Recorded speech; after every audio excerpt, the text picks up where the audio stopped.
Hello everybody and welcome back to a brand new video. So the last one of these did absolutely crazy. I have no idea why. But seriously, thank you so much if you did watch and support that video. It means the world to me. And the fact that it's almost at like 700,000 views, I'm not sure what it's at when this goes up. Hello, this is Editing Zeark, just jumping in real quick. The video just surpassed 1 million views.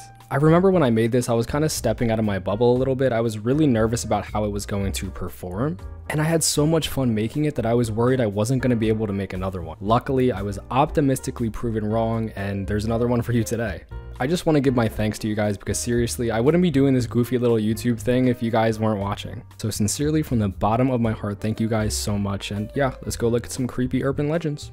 Now, unfortunately, I'm gonna have to drop some bad news on you. This video will be the final video in this series. I know it's only been 2 parts, but there are not a lot of urban legends out there that are actually true that are somewhat interesting.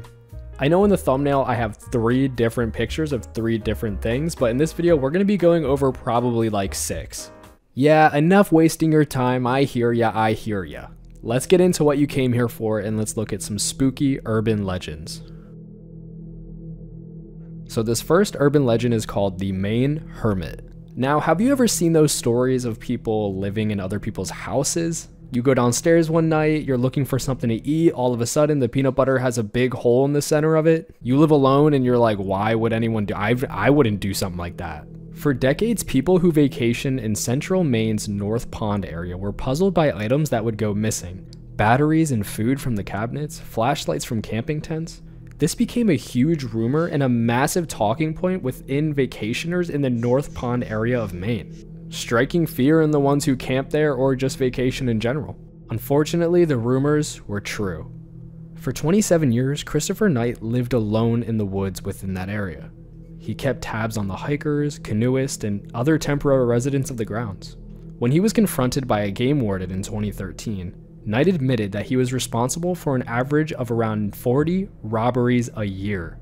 So in 1986, at the age of 20, Knight actually left his home and drove to the North Pond area in central Maine. Without any plan or preparation, he decided to live in the forest. So Knight lived in a makeshift camp in the woods near North Pond, and his way of survival was stealing food, clothing, and other necessities from nearby cabins and campsites. He moved only at night and he took only what he needed. Because he was so careful and planned out his robberies so perfectly, he wasn't caught for nearly 3 decades. In April of 2013, he was caught by law enforcement while stealing food from a summer camp for disabled people. Come on, Knight. Come on, bro, that's messed up. Thing is though, when he was captured, there was a mix of emotions within the community.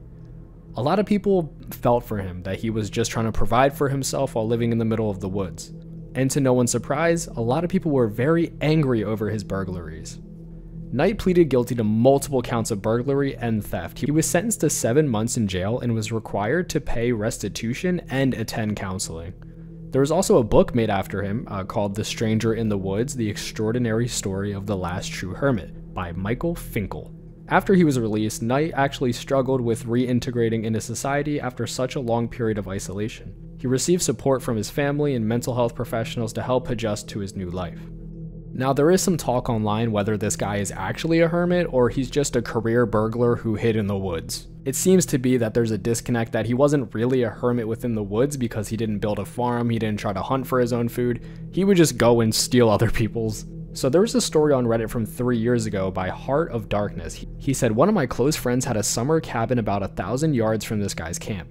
Growing up, she never wanted to be alone at the property because of how many times he'd broken into their cabin. The area is very remote. Think miles and miles of dirt roads through dense woods. And it's unsettling to think that someone was out there watching for decades. So a bunch of interviews that were actually done on this guy basically sums up that he terrorized people with his constant burglaries and he just did not care. He only cared about what he needed. He didn't care about how he made people feel. Breaking into their cabin, stealing their stuff, he did not care. And yeah, let's move on to the next urban legend in this video. The next urban legend in this video is the body under the bed. Vacationing couples, newlyweds, Disneyland guests, all have been the subject of an urban legend involving hotel occupants who fall asleep only to wake up to an awful stench coming from either under the bed or inside the mattress. Closer inspection reveals that a dead body has been stashed away, presumably not anyone who has died of natural causes. Now, unfortunately, this has been confirmed multiple times over that this has actually occurred. At least a dozen newspaper stories have detailed hotel rooms that have doubled as a body disposal site. While the smell is usually apparent right away, at least one couple slept on a mattress containing a body in Atlantic City in 1999. Cases in Colorado, Florida, and Virginia have also been reported.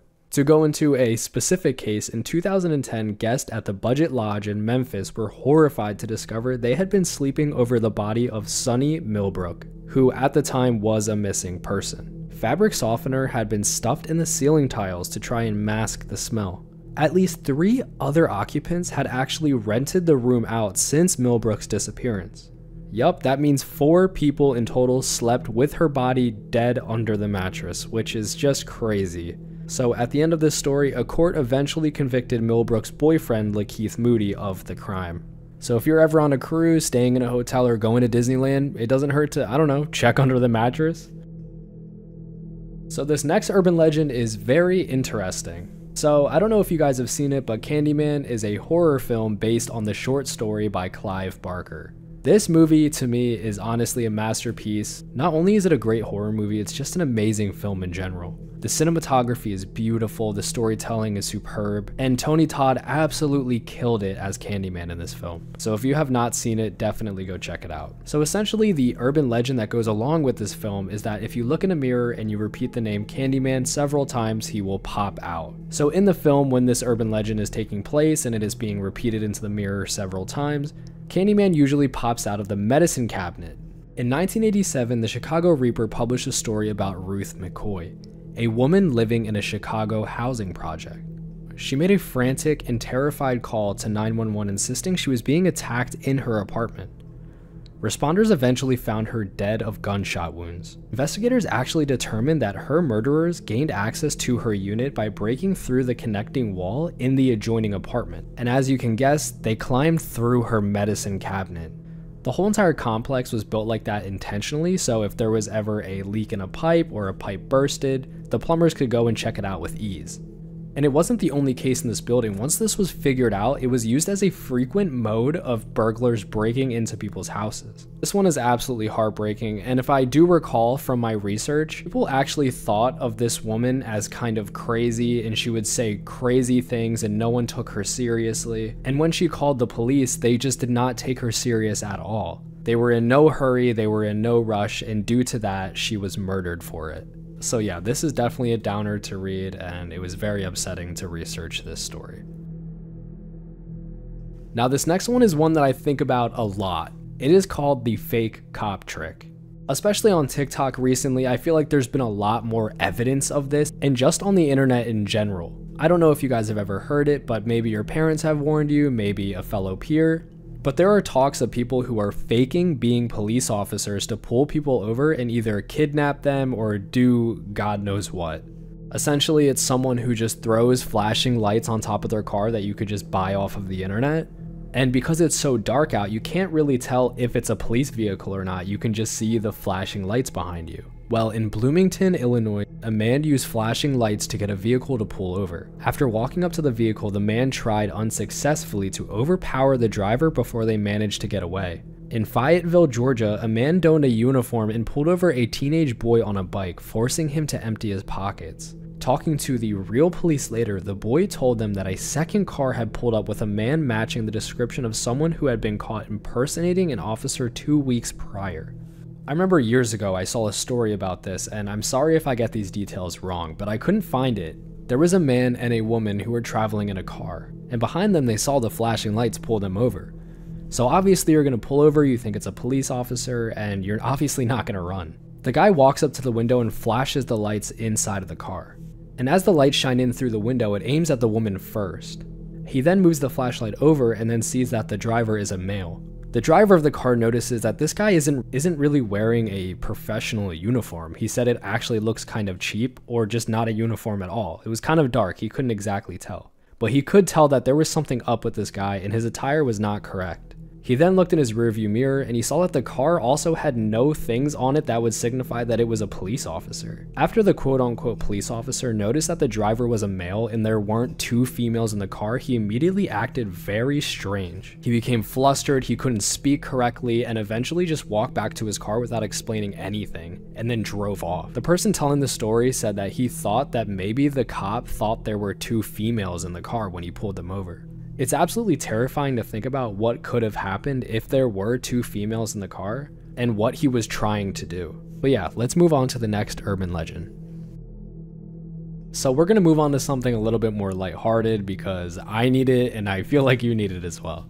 So this isn't a single urban legend, but you've probably heard at least one tale about alligators lurking in city sewers. And some of these legends claim that there were alligators living in the sewers of New York City of all places. Well, this is far from fiction. There have been several real accounts of fully grown gators living in sewers, especially in the southern United States.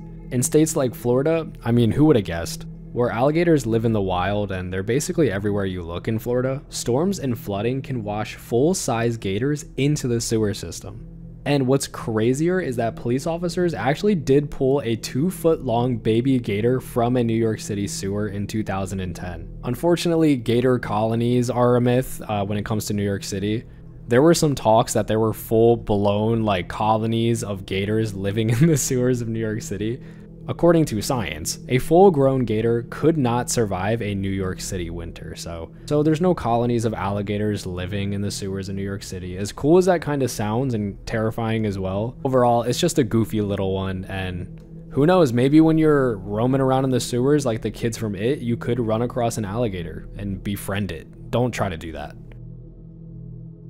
This next urban legend is called Le Loyen. So this one's really cool because we get a timeline of it and we can actually see when this urban legend became reality when someone took a picture of this. So the people of Switzerland began telling stories about a mysterious figure who walked through the, please correct me if I say this wrong, Malise forest wearing camouflage and a gas mask. Now for 10 years, there was no evidence that this figure actually existed. There were just a few eyewitness accounts in the newspapers. He was almost like a Bigfoot-esque cryptid. There was no evidence of it, but everyone says they see him walking around in the woods. According to those accounts, he didn't show any signs of being dangerous or malicious, but he was definitely creepy to look at. I mean, you're in the woods, you see a guy walking around with camouflage and a gas mask, yeah, that would probably freak you out. But in 2013, a pedestrian actually snapped a photo of him, which I'm showing you now, and just completely destroyed this folklore, this story, and just proved that he was a real person. A few months later, his gas mask and a camouflage coat appeared in the woods that he used to walk in. There was also a mysterious note hinting that he was harmless and could no longer stand being viewed as some kind of monster. There were rumors that this was actually his suicide note, that he took his own life. Whether he actually committed suicide or he simply abandoned his persona, his wandering habits are unknown now. No one has seen him. I'm not sure why he was doing this, if he wanted to stir up the pot a little bit, or maybe he was just a dude who liked to wear a gas mask. I have no idea. It is crazy that he was walking around for all these years and the moment a picture came out, no one has seen him since. He was either really committed to this bit or something unfortunate happened to him, but I guess we'll never know. Now this one is pretty short, but it is super cool. So residents of Puebla City, located in southeast of Mexico, told folk tales about a mysterious network of tunnels hidden beneath the city.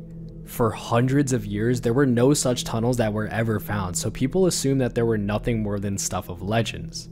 But then in 2015, a construction crew actually discovered a very real tunnel beneath the city. Crews began excavating the site and eventually discovered around 6 miles of tunnels snaking under Puebla's streets. The tunnels were actually believed to have been constructed from the 16th century all the way through the 19th century. And they have now been open as a tourist attraction today. Could you imagine this whole entire time you're talking about these tunnels underneath the city, nobody believes you, it's just this crazy tale, and now it has turned into a tourist attraction. This one is absolutely mind-blowing, and the fact that it took all these years to discover that there were these hidden tunnels underneath the city, imagine all the other mysteries out there in the world. Just wrap your head around how many things on this planet we haven't discovered yet. There's so many hidden nooks and crannies. But yeah, that was just a little short one, and let's move on to the final urban legend in this video.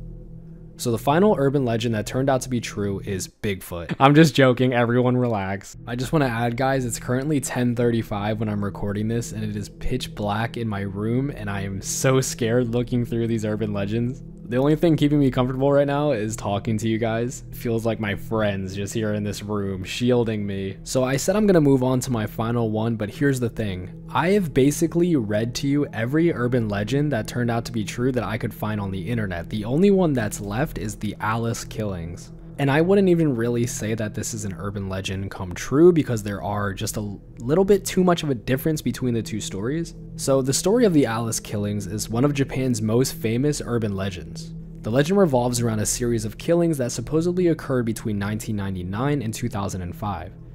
The victims had no relationship to one another, and the killings seem unrelated in every way, but they shared a haunting similarity. A single playing card was found by each body with the word Alice written in the victim's blood. But there is no evidence, however, that these killings ever took place at all, and the only truth that's connecting these is that there was a serial killer who identified his murders with playing cards, but he also operated in Spain and not in Japan. His name was Alfredo Galán. He was 26, which is, wow, that is so young to be doing things like this and throwing your life away. He was convicted of 6 murders and 3 attempted murders in shooting attacks around Madrid in 2003. His killing spree lasted from January until March before he turned himself into the police in July that year. He was given the name Playing Card Killer by the Spanish press. Basically, his reasoning for killing all these people was to know what it felt like to kill. And he was sentenced to 142 years in prison, so it's safe to say he's not getting out anytime soon. And yeah, that brings us to the ending of this video and the ending of this series. Maybe it's very unlikely that some urban legends will come out over the course of a couple months. It's definitely not gonna happen, but if that does happen to happen, there will be another video. But until then, I have no more urban legends to tell you guys. And while looking this stuff up on Reddit, I found a lot of personal stories about urban legends, but these are not technically proven to be true because they are personal stories. There are no articles linking to them, so I don't feel right putting them in the video. And yeah, thank you guys so much for watching. I will see you in the next one. Don't worry, I will have a horror movie video out very soon. I know you guys have been wanting those, but thank you so much for watching. I will see you guys in the next one. Have a great day, great night, and peace out.